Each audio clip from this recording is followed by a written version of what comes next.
Hello and welcome to Kelly Legends Media. Okay, you can see by the thumbnail that today I want to speak about Turtle from Colton. Now, he came out on an interview on a channel called Between the Lines. So I'm going to recommend you go and you watch the interview yourself, and you could hear from his mouth firsthand on what he had to say. I just want to mention a few things as far as what I thought about his interview and his way of thinking. Okay, the last time I seen Turtle was well.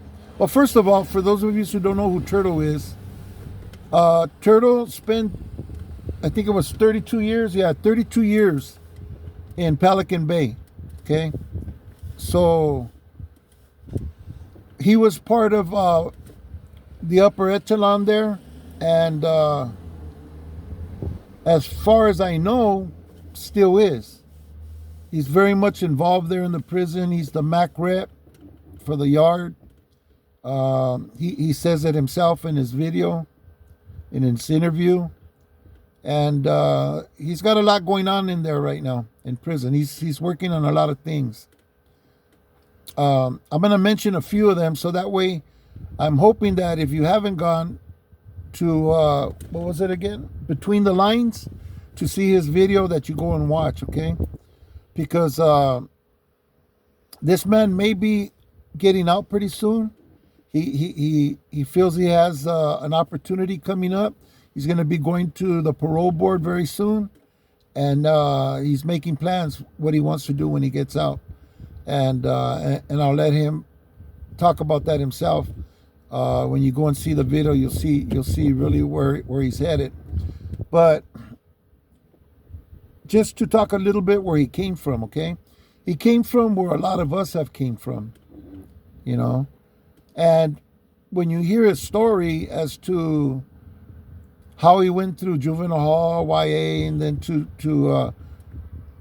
jail, prison, and then found himself in the situation that he's in, you'll hear a lot of our own stories entangled up in what he's saying, okay?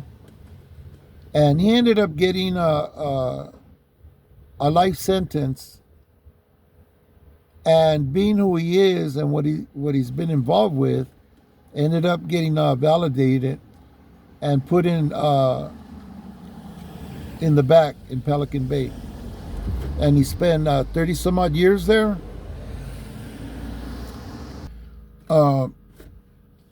He's now in Centinela. I haven't heard anything about him not being active. If anybody has or anybody knows, let me know. But as far as I know, he's still doing his thing. Only he's just doing a little differently. So, what things is he doing differently? For one, he's taken a lot of self-help classes that has enabled him to change his life, even in prison, but to change his life and his attitude towards life. And if he gets out, it kind of changes what his plans are and the things he wants to do. And one of them is he seems to have a really, really strong desire to help the youth. And it seems that, like myself, a lot of us come to a certain point in their lives, or comes to a certain age or maturity, that we realize that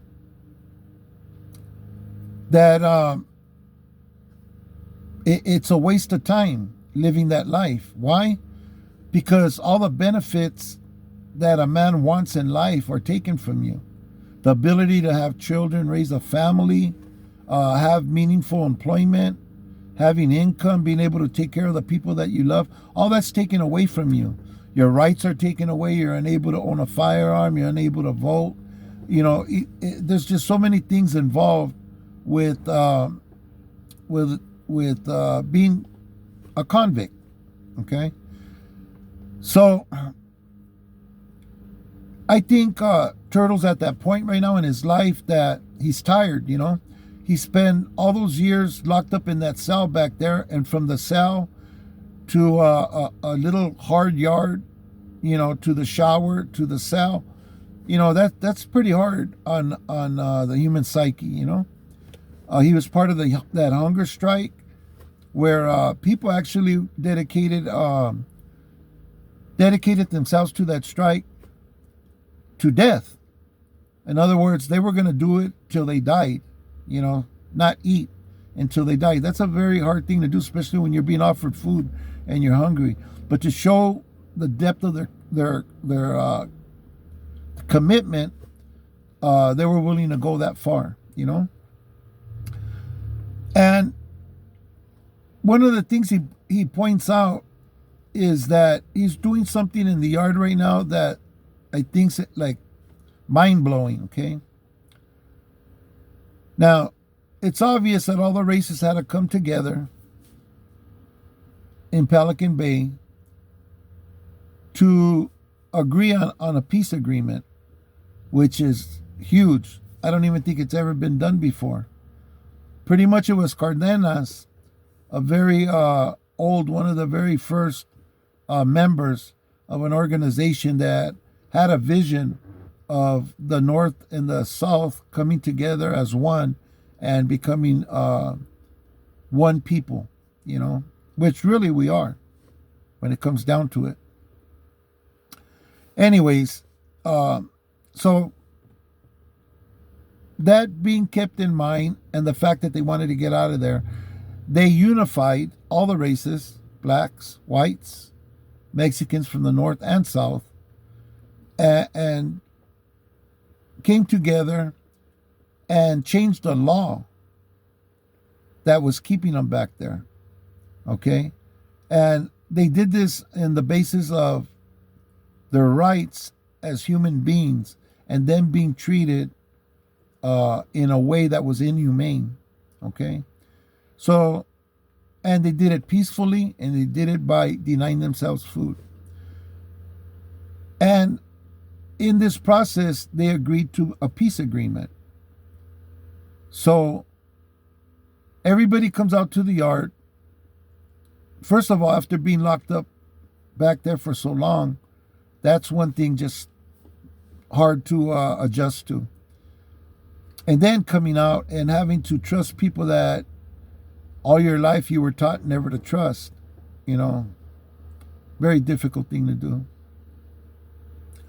But he mentioned something that really caught my ear, and he said that he likes sports, and he started this thing with the sports where the races would play against each other, which was something that was never done on the yard before.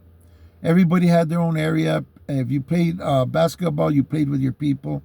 You played football, you played with your people. Now you're playing against other races. Mexicans against black on the football field, he said, was one of them.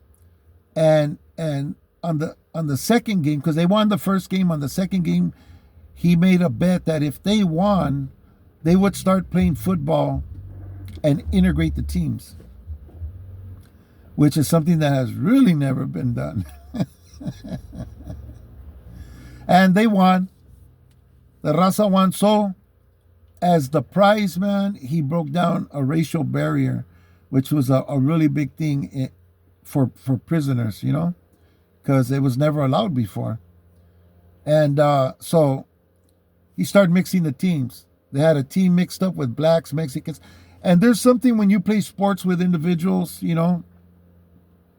and have fun with them, and especially a competitive sport, and there's arguments, there's falls and all these things going on. You learn about people, you learn how to respect people, and you get a camaraderie going, and this helped them a lot in the communication between races there on the yard.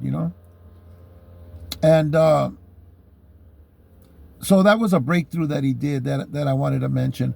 But the greatest thing of all, man, is this man has a desire to make changes in his life to better himself and to be a better human being and to be an asset to the community and to his fellow man. He's in prison and he's doing things that I've dreamt of doing, that I'm out here and seem to not be able to do for one reason or another, whether it be for health reasons or financial reasons or just so many barriers, Anyways, I'm going to mention these things briefly because I really want you guys to go and see his video. He did a fundraiser, a food sale, I believe it was, to buy football uniforms for the football teams in the community of where the prison's at, okay? He did a cancer walk for young children and kids that have cancer. Something that I wanted to do, some type of activity, because I had a child at one time that had cancer, and I seen those little kids walking around with their little IVs in the hospital. It was a very difficult thing to just walk through that hospital and see these little kids, And if you have any kind of heart, man, you'd have compassion and empathy for what they're going through here. They're trying to get better, and I'm sticking things in my arms, man, to fuck myself up, And it was like, it was a hard pill to swallow, I'm gonna say. And also, he did another fundraiser for these individuals that have what's it called? Mothers with a Message, okay? And they're helping kids in the community and stuff understand the ramifications of making bad decisions. Anyways, this man did things in there to raise thousands and thousands of dollars for these causes, And his intention is to come out and help the youth. He wants to start a program in prison that was not a scared straight program, but a program to mentor youth that are having trouble in juvenile hall and are getting in trouble all the time, to try to show them, possible consequences taking this road, and the good things that you could have if you take this road, Anyways, I think the man has a lot of good ideas and stuff, and some good plans for when he gets out. Go and watch this video. It's pretty impactful. It's one of the first of its kind. I know Crow was on Hood Stocks, and now this man on this channel. I know there was some guys from the north that went on a couple of channels and spoke on their experiences and what they wanted to share with the community, which is very different, because you never seen these guys go on interviews or talk about anything. Of course, Turtle didn't talk about anything regarding any type of other business except for helping people and the positive impact that he's having on the yard and in the surrounding communities there in the prison, which I'm sure made it completely opposite of what Weddle Sherm did, which caused Weddle Sherm a lot of grief in the end. But you can't compare the two, man. The two are doing two different things, So hopefully this will be all right, what he did, and everything will go good for this man. And we hear not only more from him, but I also think this kind of like helps us a lot, like people like myself who try to talk about things and show the difference between doing this and doing that, and the opportunity if you go this route, making good decisions, not going to jail, not going to prison, maybe going to sports, trying to talk positive to parents in the upbringing of their children, kind of pointing out things that I see parents doing nowadays that didn't happen back in the days that I think are helping children. I'm not comparing myself to Turtle in any way, shape, or form. I'm just saying that a lot of us have the desire to do that and to use our platforms to do so, not only to help the children, but to break down racial barriers, man. Because I don't care what anybody says, man, the black community has suffered a lot just like the Mexican community. And they had to overcome some of the obstacles that we did in our lives, not only poverty and the introduction of drugs and liquor stores into our communities, but a lot of rhetoric that was taught in prison to hate one another, you know. And it's good to see somebody that wants to put that aside and say, hey, man, let's do this, let's do that, you know, together. That being said, I'm going to mention something really, really quick. I know this video is getting long, but back in the days, we started a music program in prison, and we got a lot of pushback from some of the staff in the upper echelon in prison, as that our music program was a safety hazard. That if we're playing in the yard and something jumped off, the inmates would run and grab guitars and pieces off the drums that were long and metal rods and beat each other and stab each other and break guitars over people's heads. And, you know, they made it into a big old scary thing. But one of the things that we fought back with was that, look, this is the only program where you see Mexicans, others, and blacks all together performing for the people on the yard. And you see in the audience that there's blacks, Hispanics, and other races come together to listen to the music. It's the only program that removes that racial barrier, is the music program. That and some other good points, but I wanted to bring that one out because I think that's what Turtle's doing by having the teams not only integrate but play against each other and stuff. You know, I think a lot of good could come from that. I got some pushback by some of the homies that came down from the 4 yards about it not being a good look, and there's a possibility that I might, you know, get some consequences and stuff. I chose to hang in there and just keep my eyes and ears open as to any serious word from some serious people, and nothing came back, and I was able to do all my time while I was on that yard in that music program, and I played with all the groups, the others, the blacks, the whites, the Hispanics, and the raza, you know. And the raza would come together, and their way of kind of helping me along with my attempt to be a part of this is that they'd go out there, and after we'd play a song, the homies would clap, but they would clap, and they'd say, hey, all right, Lucky, that's right, homie. Get down, homie. That was a way of showing appreciation without clapping for everybody, you know.